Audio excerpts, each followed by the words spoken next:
So 15 years in youth work. When are you going to become a real pastor, April?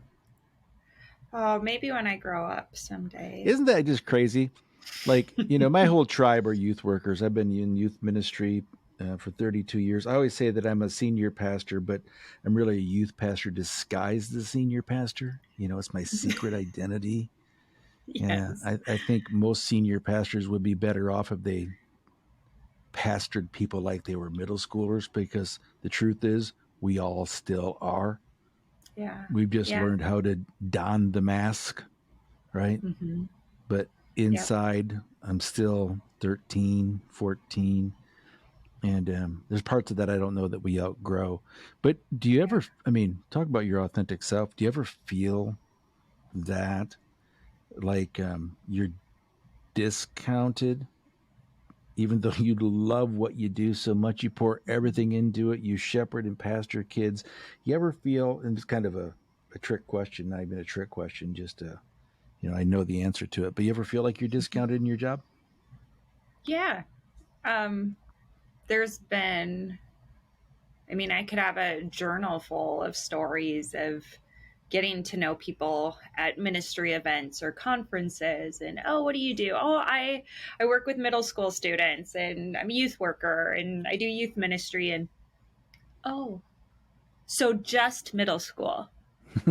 Yes, Yep. just middle school. Yep. This is the And part of your church that you don't want to do.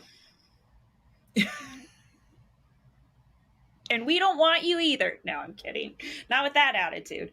Uh, but yeah, and then I know who I am, and I know whose I am, and I know what I'm called to do. But especially when it's in ministry circles, that's the response from people that are also in ministry. There's times when I start to question and wonder, well, is this really all I do? Am I not as important as a church planter? Am I not as important as somebody that's a pastor of discipleship or a worship pastor or a lead pastor because I just do middle school ministry?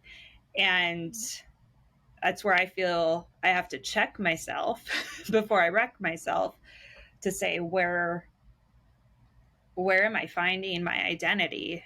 And am I, what I've discovered over the last year is that there's a lot of times where I've lived off of the roar of a crowd.